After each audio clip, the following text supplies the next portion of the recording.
Est-ce que l'entourage a Félix Tshisekedi, président de la République, n'est problème dans la gestion de quinquennat Liboso Félix Tshisekedi?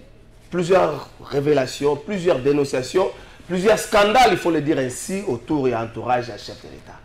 Et pourquoi Félix Tshisekedi ne sanctionne pas? Est-il complice? Est-ce qu'il aime autant bateau zinga qui a sanctionné Bangote? Est-ce que le problème il y a dette morale qui s'imposer? Nini Basaïla Félix Tshisekedi Oyo a sanctionné les gens qui ont été en émission, Nabiso ya Mukolale le PPRD. Le processus d'enrôlement est été à Koti na kati chez Mayango na mona Kabila forêt vers Pakoti.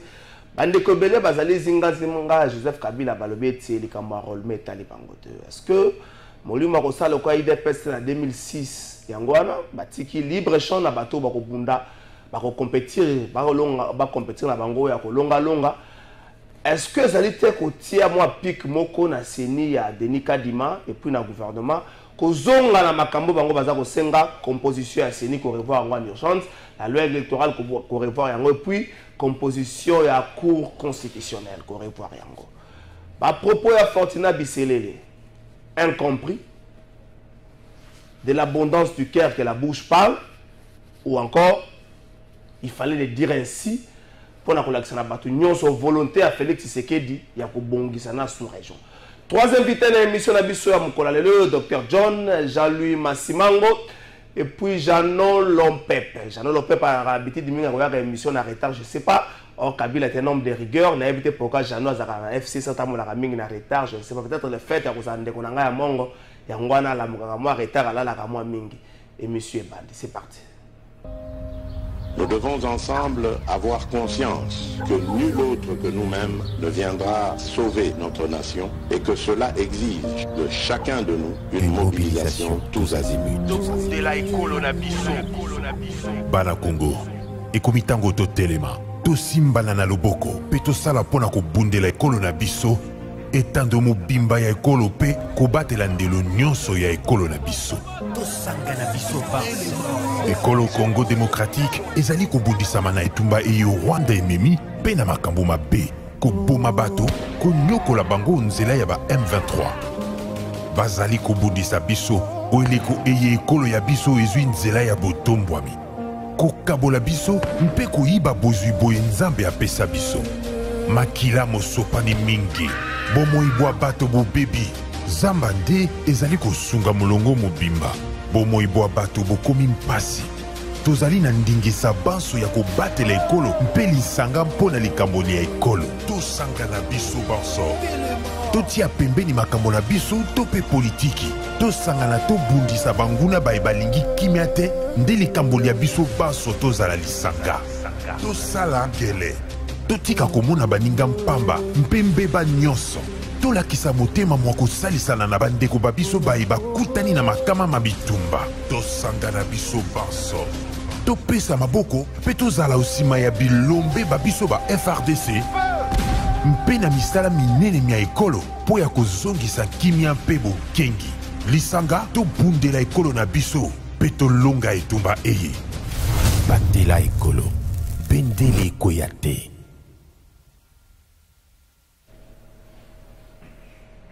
Mbote, Nabilo Sosika Bozali, Congolais pris de paix, Congolais des pères et des mères, mais bande Nyonso, Bazo République démocratique du Congo, comme seconde patrie pour la Bango, Topé Sibino Mbote. Mboula Sike Bandi, et M. Sosala qui cette semaine passée, il fallait que ça l'ango pour la tika terrain libre, Topé Magépé, moi, Mokenzo, tout ça, ma caprice, ça fait 2 ans presque que tout ça maté. Espérons que cette année, Topé moi, Mingi, ça va aller année électorale, l'exercice de moi, belé, mais Topé Ngapé, Topé Masukakao, Topé moi, Moukier. Surtout ça n'a pas caprice na ngondenga za bozobe la maladie moko na l'homme verbe facile ngane dozobe la maladie moko maladie ngo botu na nini ntote za moi kokoso na pesi Lambert Mende mbote sika zali mutaba plainte contre ba journaliste Lambert Mende yo bien sûr zaki ba plainte mais comment mbeti et déposer ba plainte contre yo yo banda papa le pengwado papa Etienne Tshisekedi monseigneur Mosengo donc yo ba tout ça pour la bango donc yo qui ba plainte moi na comment on peut déposer plainte contre la mère Mende on va tisa ba pa ya ba déposer plainte contre yo likolo lobaki donc yo ko lobeza ma passe na ebi ke bato ba mesana ko loba sipota kate côté la bango ndenge côté la yo wana amone ba rappeler ba tse ba photo tango zalaka yango bato botambo na politique mais za bilenge bozalelo botika molimo bitambola tambola ozalelo na Kabila okomilo bina Félix lobe okoma na Mboso lobe okoma na Bati na Kamere botika molimo na po tala ndenge mikolo babimisi video ya ndeko ngo nani oyo nani kombone nani video ya ndeko nani Nojek omweza kana Constant Mutamba ezaka na plateau ya Congo Tshisekedi n'est rien Tshisekedi ne peut pas se comparer à moi. Lui, il est héritier de tout. Moi, je suis. Moi, je suis au moi, Congolais belle. Les lois, là, tu constamment. Donc, nous avons constamment. Ah, tu vas rappeler le roi. Bozala, bitambola, tamana politique, botika. Ozaki na makanisi moko, ozutamwa na makanisi. Soko monique na makanisi, wana na bato sima. Oko kanisi sale logo, no to tika na bongo. Bitambola, tambola. La mère Menda, les kaka na ye na mouvement rebelle. Ça, c'est une évidence. Et ça, ma gamboute tout ça, la débat, les kaka. Est-ce que Simbaka wane komi problème on les cas itango les gars qui batu bazako kufa to bazako batu bazali ko kufa ngoni baka mango ndenge zala on peut to ko na ngoti na armée Constantin Mazaka rebelle o araka rebelle tango fo azalaka rebelle et ça ba évidence tango fo aza batu ba comprendre azalaka rebelle tango tika fa ye o ko résulter on solo mo abani la ye. Mais ce que militaire attend ça qui rebelle la tique sur la côte armée régulière avant les militaires à ma candidature mais les civils n'est pas problème civil attend biloba bisala sala bisimba simba au moins na bango boy Jantini Ngobila a biba longola boss ba epave ba boss ba marché pirate na boulevard Lumumba est-ce que peut dans la police ma ba moyen gouverneur la ville parce que en décembre awa au peut na police ba moyen té pour na kosala musala ko kenga la population police a kinjaso pesa ina ko ba moite a osu mokano ba longola ba marché pirate le loa boulevard au pesi na police ba moyen soko pesi na ko ba moyen to créer police cop mususu to tika ga moko na la police le gouverneur de la ville doit mettre de moyens à disposition à la police pour être basa la musala na bango IGF asili ko yebisa na opinion que ya yebi likambo tatika la ko fungola dossier te na likambo etali centre financier de Kinshasa atikala ko fungola dossier kunate lobi oyo zoleka na ba réseaux sociaux IGF ayebi yango te kote kuna na mosika moni makambo zotambola malamu donc bokole yete na makambo yosale makuna IGF ayebi dossier te arolme bandi bato bazokende kosarole bato bazopotambango bakende kosarole bana ya Kasangulu Didier Anise Mukoko azo invité bino bokende kosarole mo ebele bana Kasangulu Didier Anise Mukoko azo invité bino bokende kosarole bo changer pe moi dona sika bolongola bato ba message kwa ba chef coutumier na Kasangulu wana bolongola bango bana ya Lukala Didier Rash aza ko invité bino bokende kosarole moni bambuta ko mpeza na Congo Central na utaki kuna bambuta bazaka lokwa soka lobby likambo ko changer te ko tika la kaka bongo ce qui a tué peut-être ces pays cette province bambuta ba lobby Didier Rash aza ko invité bana Lukala bokende belé kosarole et permettre na bino bopesa mon pepe asika pe makanisi ya sika na conduite ya Lukala pe ya Congo Central mobimba na Kasavubu bana Kasavubu Jean-Louis Massimanga aza ko invité belé bokende kosarole botika makanisi bo kana député moko bo o akobela te o bozaka na député moko bo akolala te bana Kasavubu allait se faire enrôler massivement invitation à ndeko ngai Jean-Louis Massimango secrétaire général ya parti politique Mpasa Jean-Louis Massimango na pesi mbote bonne année pana ndeko trésor mbote ezali esengo makasi ya kokuta na lisusu na mbulo ya siko to bandi yango tika na pesa ba co-débatteur na ngambote ndeko nanga Jano na pesi mbote pe na souhaiter au nouvelle malamu ndeko nanga docteur o esali mwa mikolo ebele tokutani te mais Dieu bon il nous a gardé. Voilà, aujourd'hui nous nous retrouvons pour parler république na intérêt à peuple. Kasi lokola secrétaire général ya parti politique o lelo ezali ko ningisa mboka na kombo ya mpaso ekambami na mwana mboka maître Dodo Lutombo tikana souhaiter pe nouvelle elamu pe bandeko nyonso tozala na bango na bitumba na kati ya mpasa pe baimboka nyonso oyo balandaka Congo Web surtout bandeko nanga funa esika na sila ikopesa exemple ya malamu pour que nous s'enrôler malgré que ce technique ezali na kanisi to lobelango amenga déjà na serva qui d'exemple bande konanga ya Kasavubu ya quartier Salongo na base ya Lodge bande konanga ya quartier Lubumbashi na base ya Farad na Sandoa to kendaki correspondre na devoir wana civique na niveau complexe scolaire Lembo pour que baimbo kanyos ba s'approprier processus oyo et que ça la keto za la vigilant pour ba dongolomis o bazali na projet to ba koki ko compromettre volonté à peuple bazala coincer mirodo et que la volonté du souverain primaire puisse triompher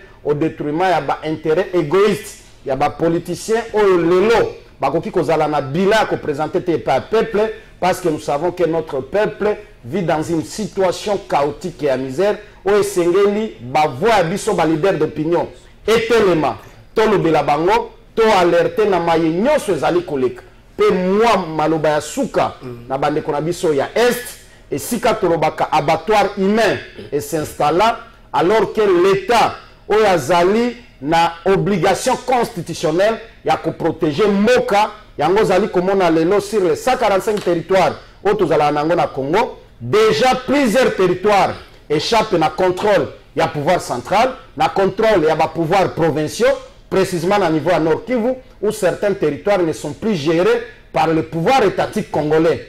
Et nous avons un problème sérieux. Il y a intégrité territoriale, il y a souveraineté, il y a Mokanabiso. Parce qu'il y a une défaillance, il y a gestion, il y a Makambo ya Moka. Merci. Docteur John, nous avons invité les Kinois, les Congolais, les Kinois en particulier, les Congolais en général, les Belés, pour permettre à Bango de s'approprier opération ou le processus électoral Mobimba.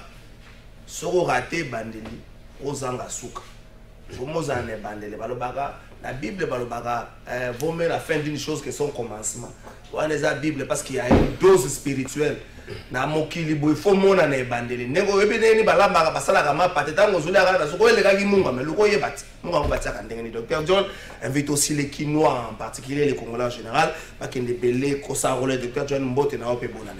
Merci Trésor Kalafayi na tombelio mobu Yassika na bandeko bazota la biso sans oublier mon très cher frère ndeko Jean-Louis Kolompasa ayebi que na linganga mpasa makasi azalaki na bokono mais nazalaki te na sepeli congolais les sous en forme et ça facilité mais c'est un parcours d'un combattant mais la profiter na bandeko nyonso lukunga exceptionnellement oyo balanda kibiso jour ami balé otokende ki kozwa oyo babengi carte d'électeur na zokolobake oyo ezali carte d'électeur ezali carte d'identité. La Kabylie ezwi biso 22 ans mobimba otovandi borezanga kombo Congolais ali borezanga kombo tozana borezanga kombo et donc on dit élection aux Congolais mutu mobimba ne tuyo munene na yo mulai na yo ozotambola na carte d'électeur et c'est expiré carte d'électeur musala nango ezaka ka okeyo ko na maponomi. Alors l'exception à carte oyo dans le bien ti ba ndeko oyo yemoko azaki mokonza mboka azali diriger biso totambolaki sans carte d'identité dans le bien pour na biso tozalaki bana mboka ya solo tovandaki awa tozalaki na carte ya maya pondu.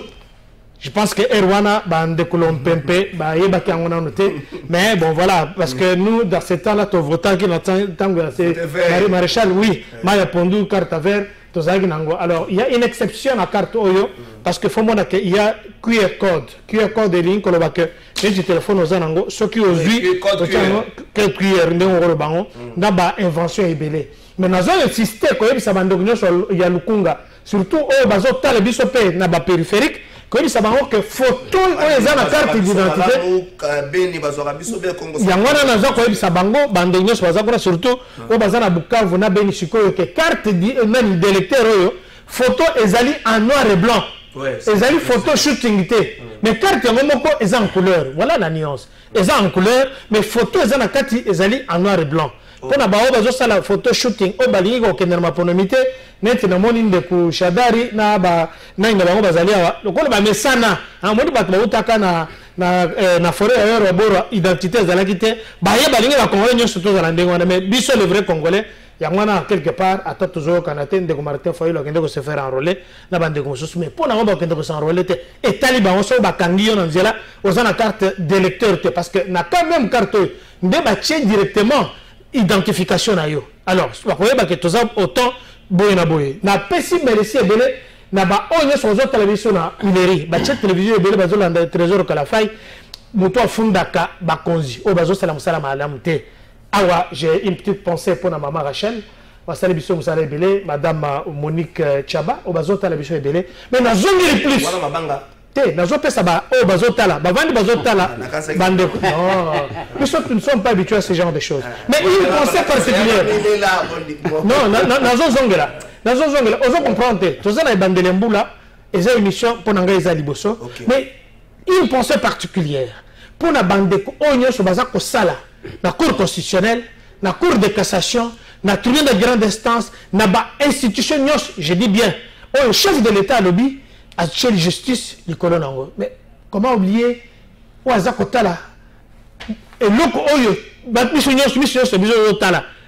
le président Diodoré Kamouleta, sans oublier, bande de Kounios, il y a eu l'Irak et l'Inkoloba, union des leaders, des églises pour le relèvement et l'avancement du Congo.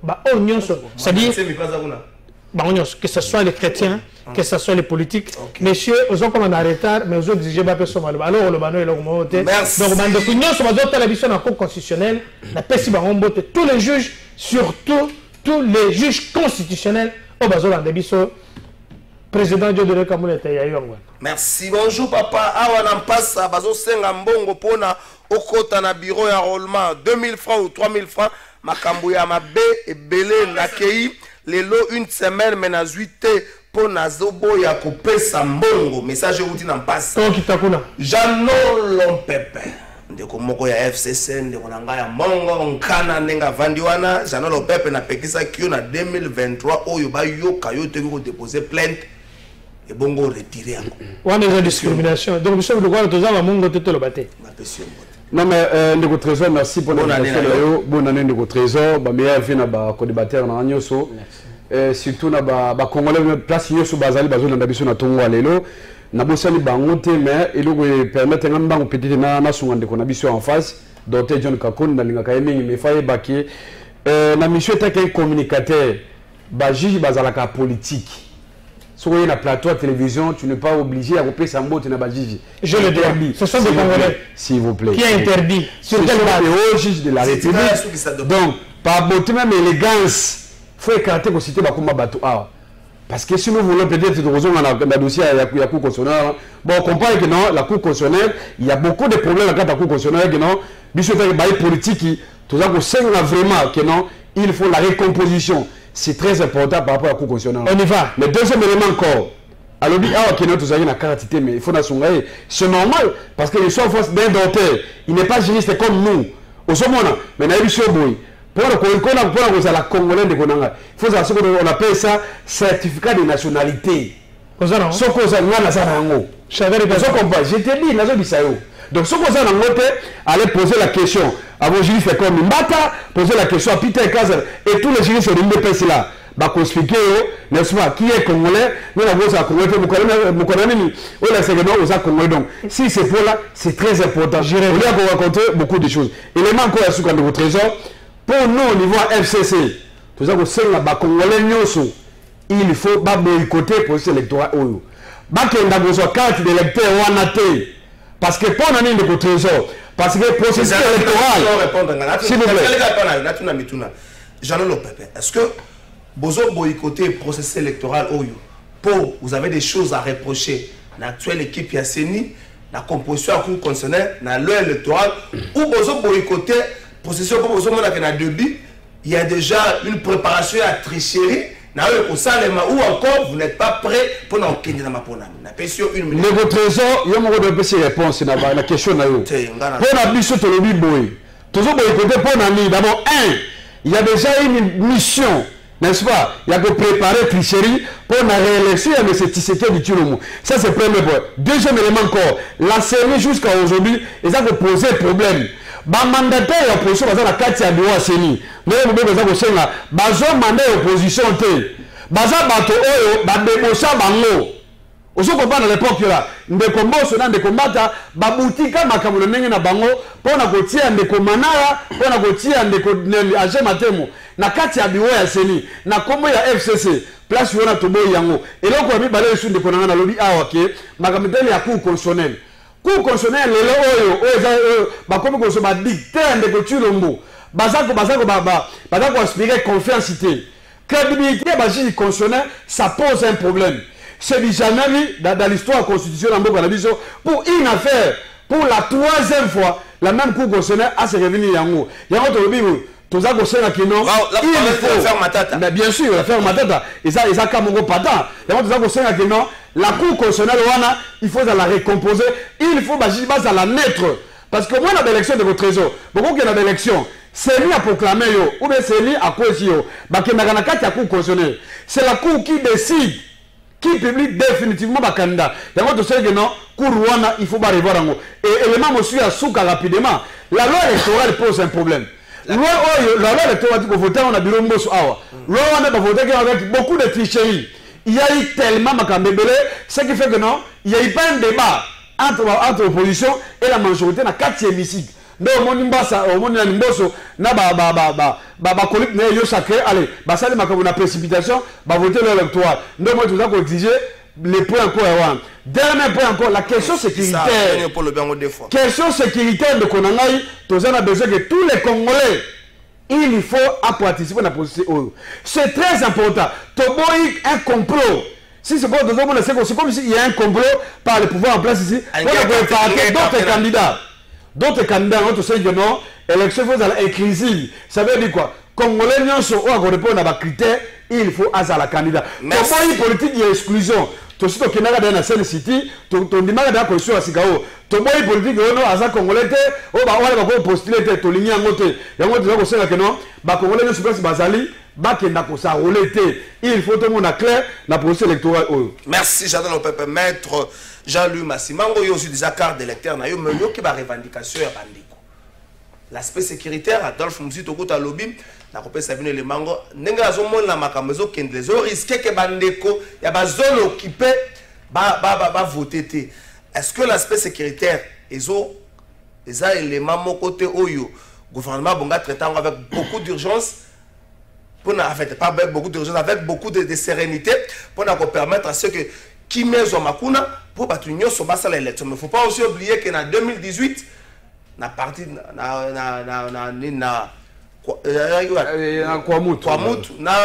Yumbi na Beni ba voter quitter. Ndeko trésor ya mwete na kota na mozindo ya motuna na yo tikana nona meka mpe kopesa mwama ya pio pa ya ndeko na ngai Dr John. Je ne me suis pas retrouvé tout à l'heure tant Wazwaki Maloba. On dirait j'étais en face d'un chroniqueur musical. Excusez-moi pour le terme, vous allez chroniqueur musical, mais vous vous êtes donné un exercice Yamabanga. Alors c'est sa première émission de l'année. Nous parlons politique sur les questions fondamentales qui touchent même à la vitalité de l'État. Et le Kwame Balé, il est le seul Congolais. Oyo asali ba éloge, il y a meilleure qualité, il y a carte d'électeur Oyo, en commençant par la photo Oyezali noir-blanc, mais j'aimerais un peu que ça la moi recul historique. S'il peut encore avoir bonne souvenance, il y a 15 ans, il y a 20 ans, tu vas la photo passeport en noir-blanc. Est-ce qu'il y a quelqu'un qui comparer la photo passeport à l'époque, na photo passeport en noir-blanc, ils allaient kobima na ba carte, ce qui est long, ils allaient n'engemoko. Et pour compléter ce que je dis, un membre, il y a famille politique na union sacrée, à qui ils ont totalement confiance dans l'union sacrée, qui s'appelle Noël Tchani. Je l'ai suivi dans une chaîne de la place. Où à lobby, carte d'électeur Tozala qui n'a pas la fois passée, ils allaient plus meilleur en termes de qualité, à part Makambo, il y a qui code qui est raison à Kati, au Bango Bazali Kolobande, c'est l'innovation. Mais vous oubliez que nous sommes dans le 21e siècle. Siècle, il y a une nouvelle technologie, ils allaient à pointe. et que Kadima a été présenté comme l'ange en termes d'organisation à l'élection qui avait la maîtrise totale et que Moutou Azali na ba qualité wana nous fait reculer na makambo ya photo azongisi biso 25 ans na sima. Est-ce que Ezali avancé ou Ezali recule? Na kanisi kende konangai, nous devons avoir la franchise de parler à notre peuple. Nazonga ce qu'on a mutuna na yo par rapport au point de vue, il y a bande konabiso, il y a FCC précisément, il y a PPRD. Tu vas comme na moni ba parti belé. Non mais s'il vous plaît, il faut la préciser de votre trésor. C'est pas ça. C'est le FCC. Merci. C'est quoi ça? Faut te calmer. Na lobby PPRD ponanini. De konanga Jano à qui j'ai du respect, Azali porte parole il y a PPRD. Azali Koloba au nom il y a PPRD. Mais j'aimerais lui rappeler, nous ne pouvons pas vouloir quelque chose na contraire nango. Et lui Koloba biso batu en passe. En termes de prise de décision politique, nous ne pouvons pas dire à notre peuple de ne pas aller s'enrôler et demander qu'il y ait des élections en 2023, tout en sachant que nous aurons des candidats. Ce que nous sommes tous les peuples qui ne s'enrôler. Les candidats qui sont tous les bango, ba croire que nabitumbo biso tous ala nango, banani ba voter bango. Nakanisi que déjà nous préparons notre échec. Il est vrai, il y a un problème dans le processus électoral. Il y a des choses qu'il faut améliorer. Au local, la makambo ya qualité technique. Parce qu'il y a aspect technique, ils allaient parmi les aspects, ils allaient couper sa assurance entre les acteurs politiques, entre les dirigeants et les dirigés. Et que dans ce pays, on a déjà connu une très mauvaise histoire. Il y a Bande Konabiso, il y a eu des PES. On les lots bazali na pouvoir. En 2006, qui avait demandé aussi na Batuna Bango Basalanini, s'enrôler. Et que l'élection est salement en 2006, Batika Laka na Banda Konabango, Kolela na Monoko Mboka. Et que la même chose aujourd'hui, si nous pouvons dire à notre peuple qui est fatigué, notre peuple qui est dans une situation de désespoir, notre peuple qui est dans une misère, où nous allons les locaux décrier,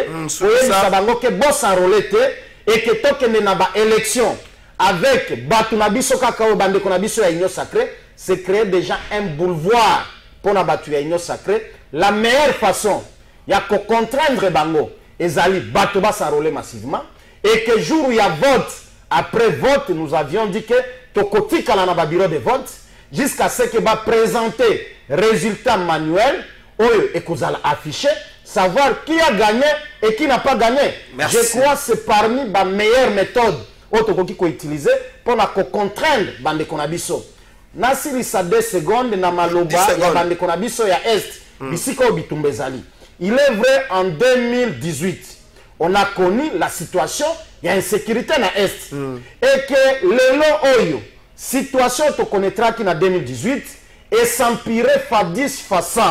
Alors que nous savons, l'alternance nous a promis dans ces pays que Bangonde Baye, que si s'abitumba ya Est, Baye ko pese pas Baye Mboka sécurité. Mais aujourd'hui, le constat est malheureux et qu'il y a certains territoires qui sont déjà partis, où Tobanaï Kozela va sécuriser Baye Mboka.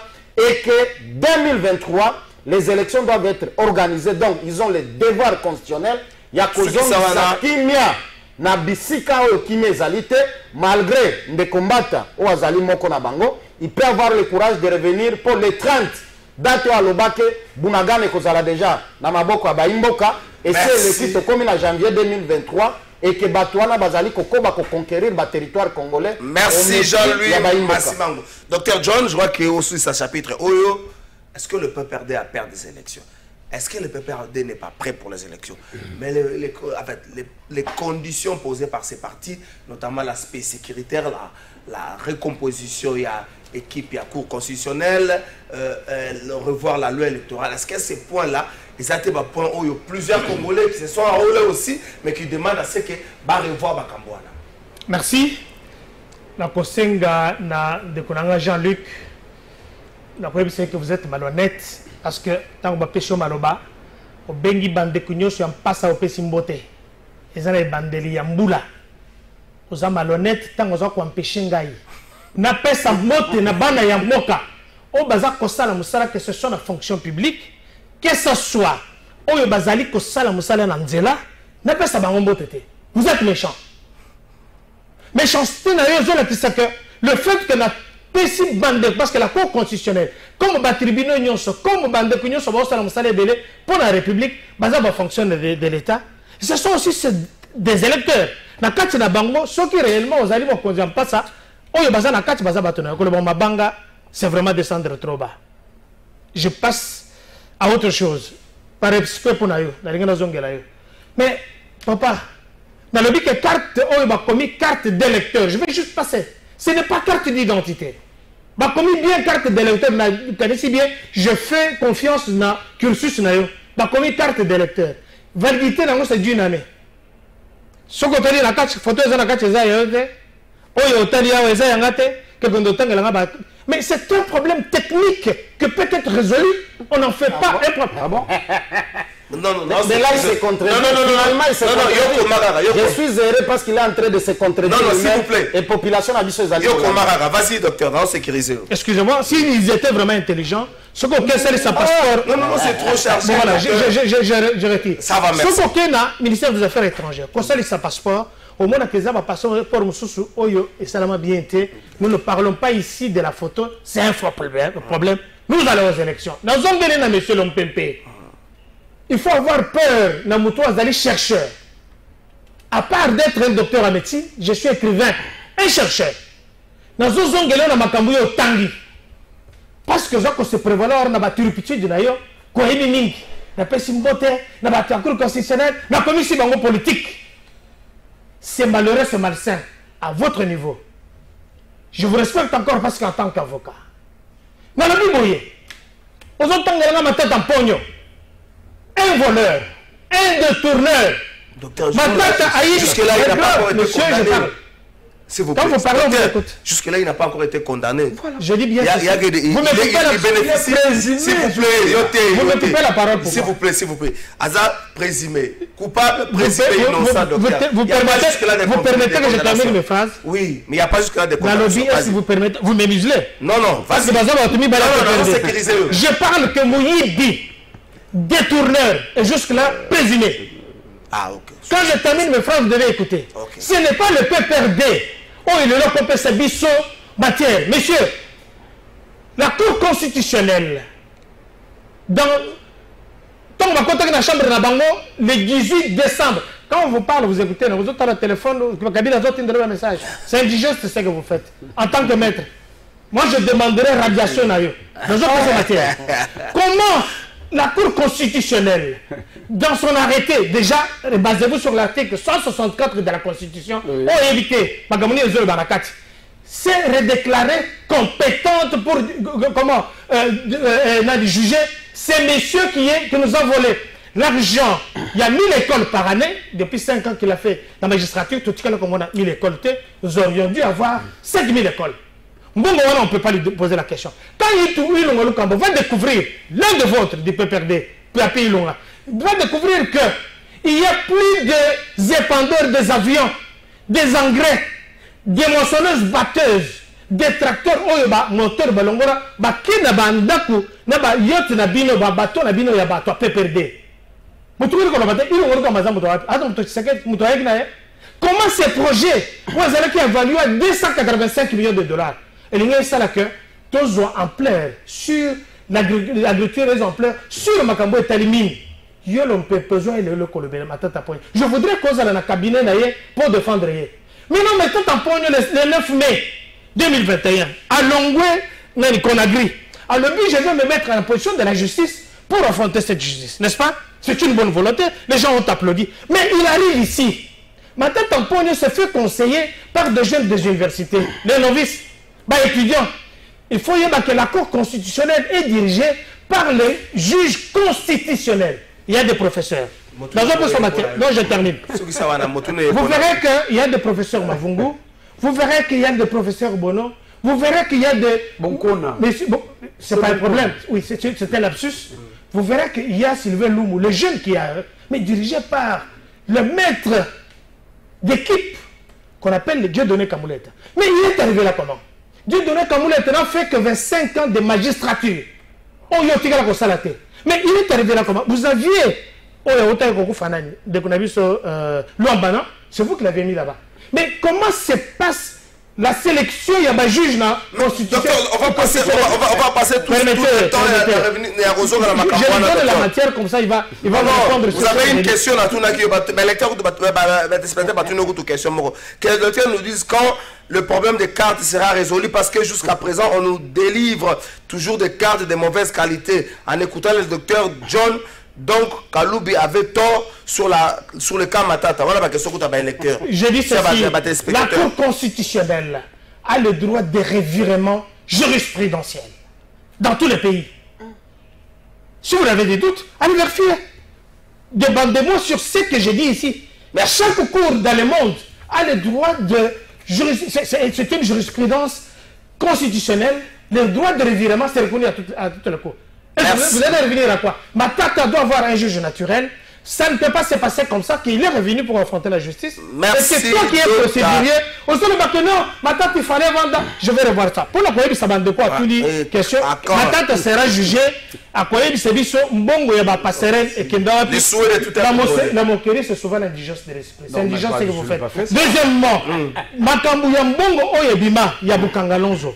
C'est l'IGF qui a sorti l'histoire. L'IGF Ouana, ils ont créé depuis 1983. Beaucoup de IGF Ouana. Si vous avez rendu compte. Empêcher que l'IGF ait une attaque au sein du recouvrement, il y a Bambon, il y a l'État.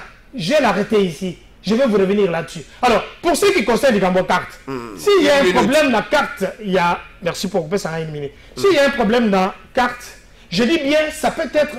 Kadima est passé au créneau parce que vous me l'avez accordé de l'Union sacrée, ce qui est vraiment n'est pas bien. Kadima a dit, il est passé sur Nani Top Congo. Alors dit que c'est un problème pour éviter le coût. Ça c'est un. Parce que photos, ce qu'elles ont en couleur, ça va nous prendre beaucoup. Parce que Ezali là-bas, imprimant de mon corps, Nani, un peu plus cher que Nani. Ça c'est ce qu'il a dit. Mais moi je me dis, ce qui photo est bimi malamouté, c'est peut-être un problème technique qui peut être réglé.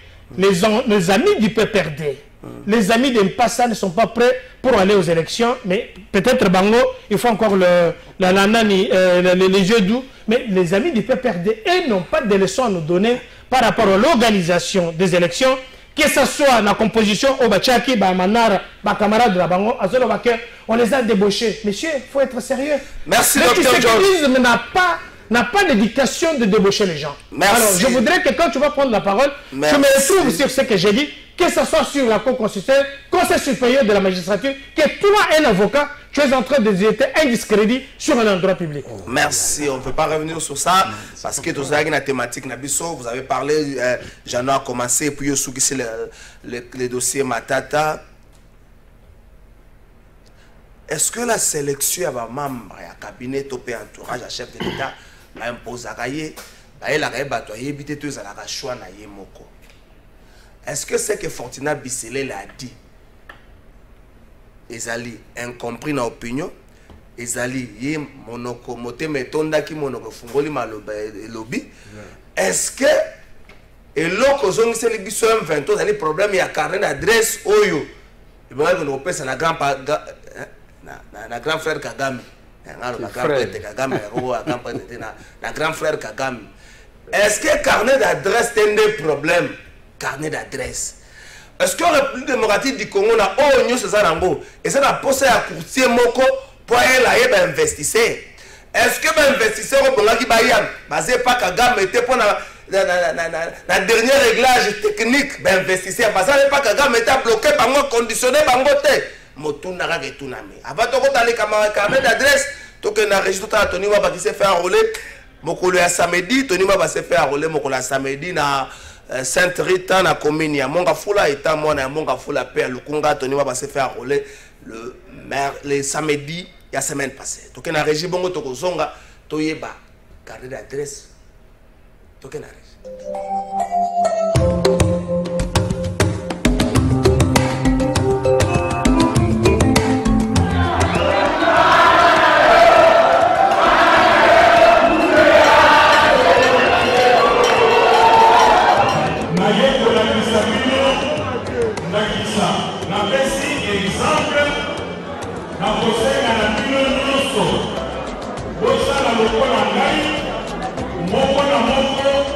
Organisé à la bureau et à l'inspection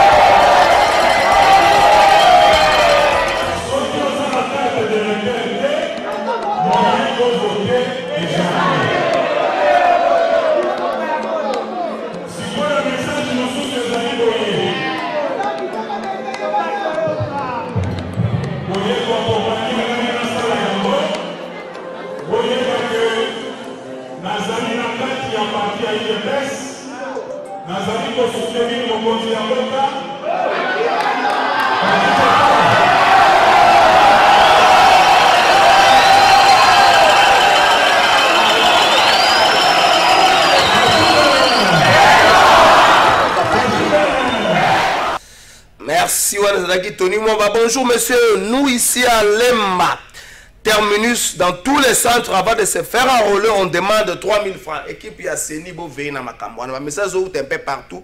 Batubazo Sengambongo. Batubazo Sengambongo. Policier, Batio, Anamuda Seni, Batio. Yakadima, Yadeni, Tala Nubanawan. Tala Yadeni. C'est la assemblée à mon côté de la caisse jaune. Le conseil de la taxi. Bougo Bimeli Bango, Yadeni, pardon, Talaka. Pour Batumzu, Otia Bango, Bakobe, Samusala, na Yadeni, Talaka Bango. Jano Lopep, pardon. Totika na makamboto lobela. Pardon, yo lubanda ki docteur alobi, pardon. Totika na makamboto lobela. Francisco, kata ba micro zo sala.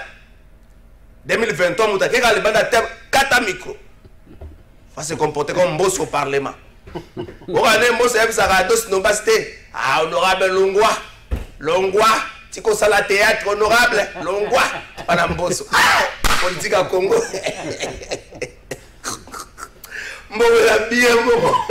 Ce sont des collègues. Ah oui? Et là, on a compris pas faire un ça va député. Il ne faut pas nous que les députés m'ont collé les gars. Sorité, il se voit pour leur papa. Tant que Jean-Luc Caribine a tout ça va collecter. Les vieux mots, c'est pas pour leur papa. Est-ce que maman va pas petit na il est deux secondes maman va petit na honorable Longwa. Jean-Luc Lopepe. Est-ce que Fortuna Bissele l'a dit vrai? Est-ce que Fortuna Bissele alobi po moté metondi bomba mabe à pimisi? Est-ce que la résurgence est M23 ezalité ouverture wana ba pesa na Kagame? Mais ce qui pèse avec ouverture wana a ouais ko zonga souté le rôle M23 pour ngaza na avantage nyonso. Non mais merci Ndeko Trésor. Je crois qu'il y a un dossier il y a conseil spécial à Ndeko Tshisekedi bisemba. Fortuna Bissele c'est important ya ko nara ko tout le monde na koyoka na plateau c'est toujours important ya ko bisa ba congolais qui non Ndeko donner Ndeko na biso na docteur John Kakondi le magamba lokota les amours belé makasi parce que s'il vous plaît d'abord il a fait allusion aussi au conseil supérieur de la magistrature na habité est-ce que habité organe c'est un organe technique pour les magistrats. Ici je parle état que politique. Ici je ne parle pas état qu'avocat de Bonama.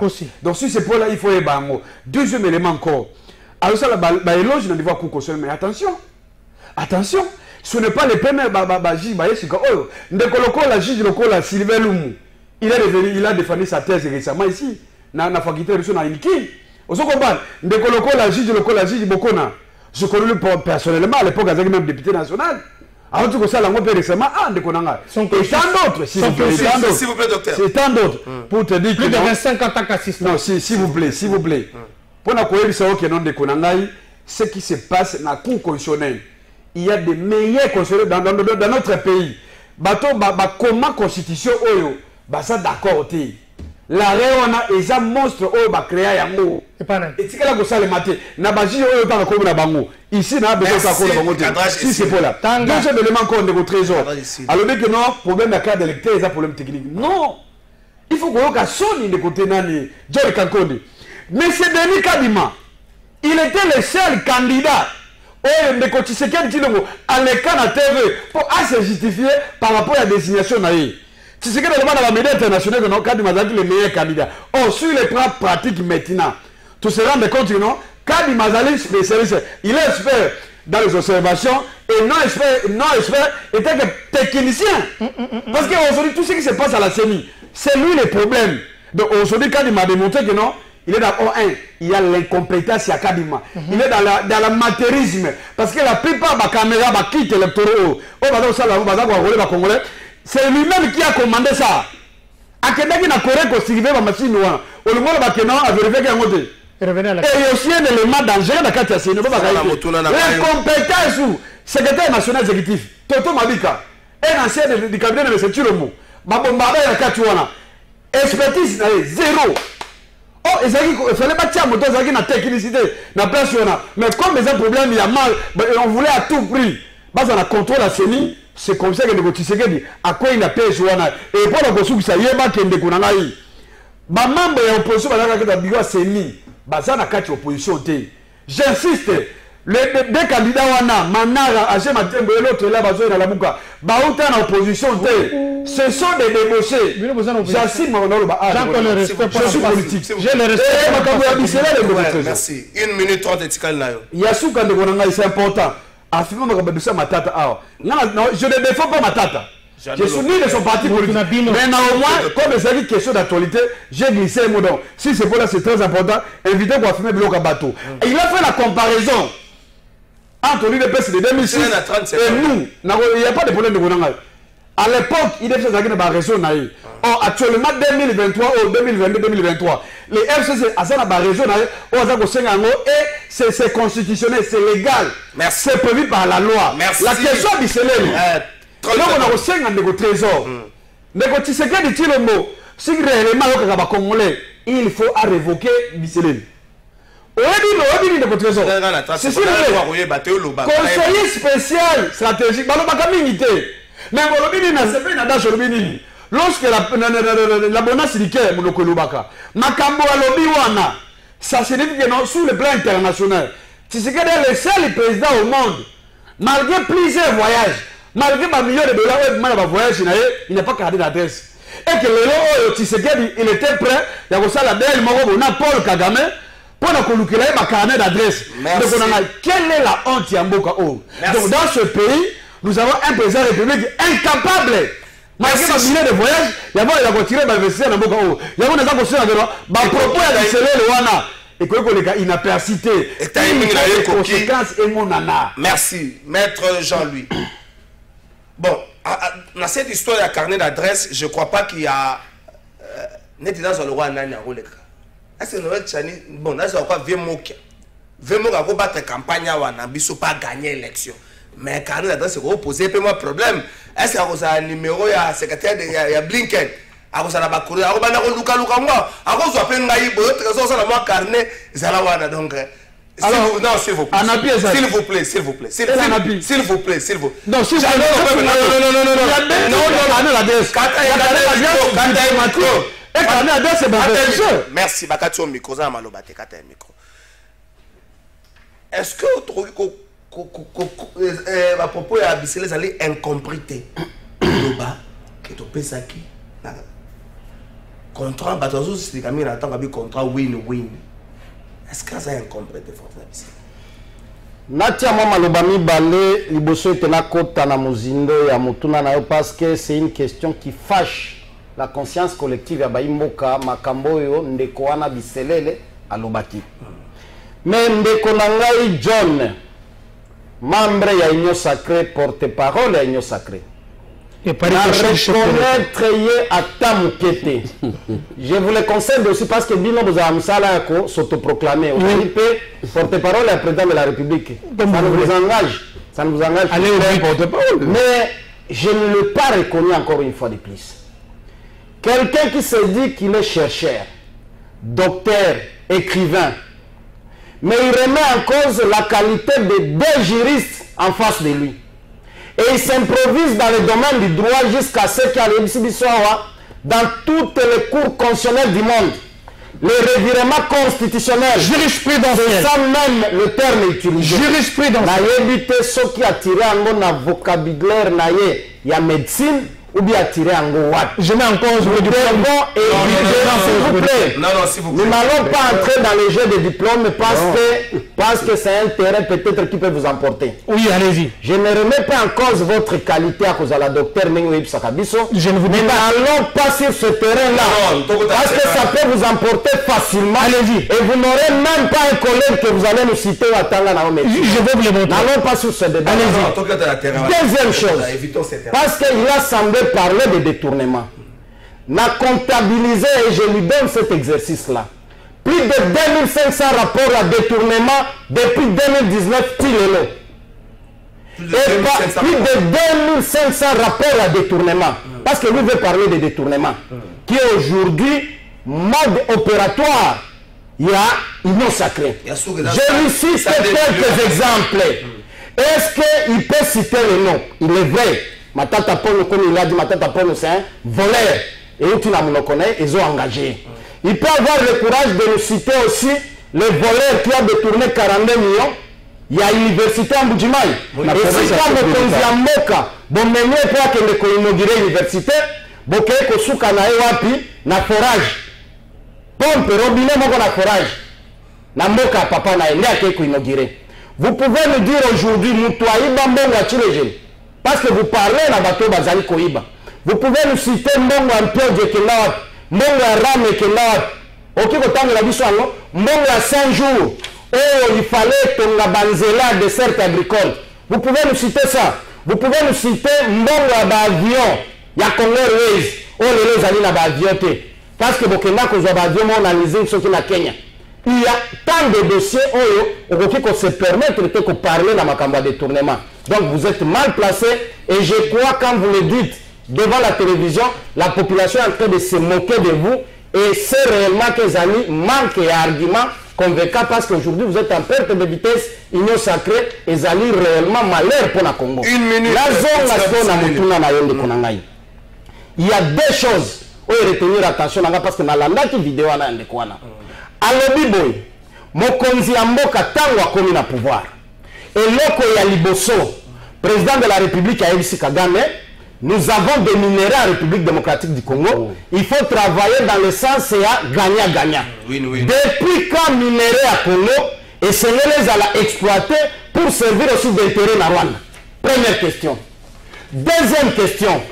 Depuis quand un président de la République démocratique du Congo géré à l'époque par Mobutu, géré par Mouzé, géré par Kabila, dont Lumumba était premier ministre, Kasavubu président de la République, avec toute sa grandeur et sa potentialité, et il faudrait causer là, Moutou Asala qui courtier, Yakoya na investisseur, et Zali président Paul Kagame. Voilà pourquoi nous avions toujours dit qu'il y avait un deal contre la République, entre le pouvoir de Kinshasa et le pouvoir du Rwanda. Et aujourd'hui, conséquence, c'est endeuiller toute la partie est de la République. Merci. Et je crois que Bisselel n'est pas le seul, malgré qu'il a affirmé que Yemoko a effectué ma mission ébélée. Il y a Kokemina Rwanda. Mais les conséquences, certains territoires sont partis. Conséquence, Batu Bazali Kokufa, Ezalana Ituri, Ezalana Nord Kivu. Donc, c'est ce que c'est dans Mokonzi Mboka. Trop c'est trop, Makila Bana Mboka Ezali Koganga. Avec des révélations, il y a Bisselele, c'est plus dangereux que Makambo même à coup d'État. Oh, bah, il s'habille à François Béa. Parce que là, il s'agit de la République. Et c'est tout le monde clair dans le Kambande Kouana Bisselele et qu'avec Ali Rabato Bazali ko accompagner Mokonzi Mboka, bah commémorer la victoire en 2023, d'où la nécessité, ce qui aligne à la course pour qu'elle ait impacté vis-à-vis de la peuple, il faut se débarrasser de votour non sur Bazali Pembe Naye, la misère à notre peuple et avoir une nouvelle configuration où réellement il faut qu'il Mboka. Merci Jean-Louis Massoumon. Bonjour Trésor. Natangu ya Kabila carte de l'électeur Zalaka au Felelo et commis ya Mbongo de Trésor a peine à Bumbu na école oyo iti Bumbu il faut 2000 francs. Bata Seni na iti Bumbu c'est la 2000 francs mutakota. Bonjour Trésor, pourquoi Bandeko Nabiso ya Union Sacrée Balingi Bakos Sokola Bambu na comprendre te quand juste comment malade on comprendre te ce que tangi yo mokonano avant qu'on me comprendre. Bonjour Papa Trésor, merci ndenge maître ya parti passe à lobby ba vérité belé bongonde Zalaka. Merci Docteur John. Pourquoi Félix Tshisekedi ne sanctionne pas son entourage? Avant de commander le cas Bisselele, Félix Tshisekedi, selon certaines indiscrétions, a Zongi Kasai, Nakanda, parce que Moïno Zangi n'a pas si on vote, Moïno Zangi a 17 millions, Moukande Bimi 48 millions, Moïno Vandakanye. Vandakanye, ça parlementaire, ce que vous avez fait, Vandakanye. Aux autres ministres, on ne refuse pas, mais il y a Vandakanye, monsieur le ministre. Les documents prouvent les comptes. Mon compte d'ailleurs. N'a vu le conseil de mise à tour. Chef d'État, n'a pas bloqué. On a les John, on a les alliés détournement. Et s'il vous plaît, chef d'État bloqué à tout d'accord, c'est n'a pas fini boison mon anaté. On va bloquer Moïse Doté, monsieur le président. Bloquer Moïse de tout à côté boison mon anaté. Pourquoi le président de la République ne sanctionne pas son entourage? On a reproché cela dans le Kabila, la début à mandat qui ne sanctionne pas. On parlera des cas, on parlait peut-être des cas Bouchab, de 33 millions à Snell, mais c'est devenu une pratique courante avec Félix Tshisekedi. Soit on t'a sali tourne en prison avec Otala Basanta Bajimi qui tengaso Abimimbangu ou encore Tika Lango Kabongo invitation. Je vais rappeler les nombres, il faut rappeler les qu'est-ce qui se passe? 2500 cas de tournement. Merci. Qu'est-ce qui se passe avec l'entourage du chef de l'État? Il faut le dire de ne pas avoir peur. Okay. Je retiens encore mes considérations vis-à-vis de toi. Okay. Mais je vous amène ici sur le plan de la matière que vous êtes censé connaître. Vous n'avez pas discuté sur le revirement jurisprudentiel de la haute cour. Ça ne doit pas être que parce que j'ai étudié avec vous dans les mêmes écoles, un chercheur, c'est quelqu'un qui va chercher les informations. Jusque-là, ni yo, ni yé, ou tout le côté m'a rencontré sur un juge naturel qui doit juger ma tante à Pogno. Et je parle le procès du Rio. Mais c'est une question de l'émission. Je peux répondre. Mais s'il vous plaît. Non. Même sur la question, c'est Ngelito fixé. Mais la loi a déjà tranché pour savoir qui est le juge naturel. Premier ministre, qui est le juge naturel. Il y a un ancien président de la République et un président de la République en fonction. Est-ce que ça, c'est une question qu'il faut poser ici, qui est connue même par le simple étudiant ou bien Bazali qui aspire aux arabes étudiants? Merci. Même les gens qui sont à la maison. Merci. Savent que Premier ministre, juge naturel, Zali, juge à cour constitutionnelle. Merci. Est-ce qu'il faut nous opposer nous cette question-là? Merci. C'est en sachant que nous enseignons les droits, mon frère. Merci. Tant d'antenne, c'est parti. Vous pouvez me protéger. Oui, je vous protège. Et sont deux, j'aurai beaucoup plus de minutes. Je reviens vers vous. Parce que vous vous contredisez dans ma Cambolobi.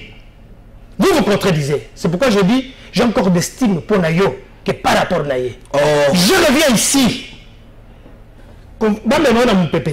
Je parle ici que quelqu'un qui revient pour affronter la justice de son pays. Je dis bien, parce qu'il y a des soupçons de détournement, comme l'a dit Martin Fayoulou, qu'il y a un scandale millénaire.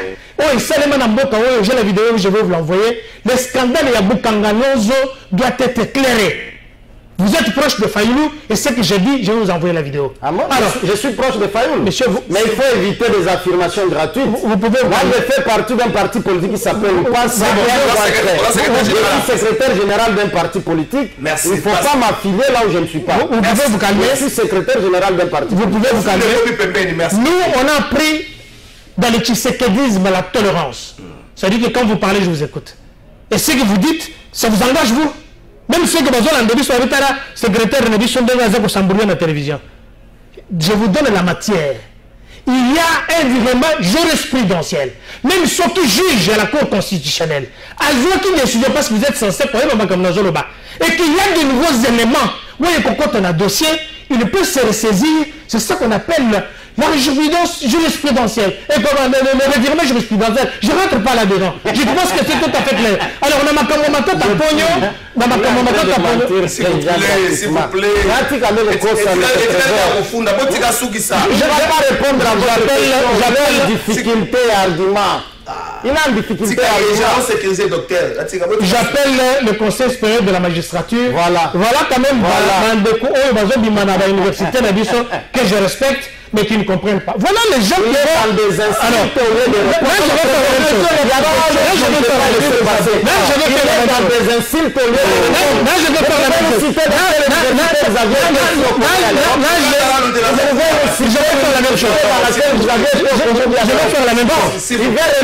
je parle ici, je ne vais pas te suivre là-dedans.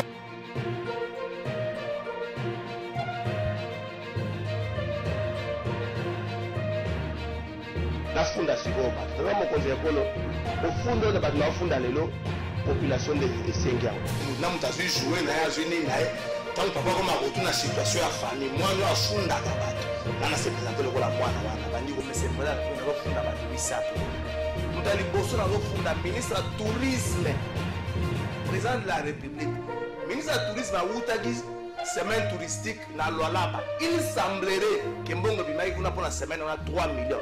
Il semblerait, on a confirmé le côté, que Mbongo Bimaï kuna 3 millions.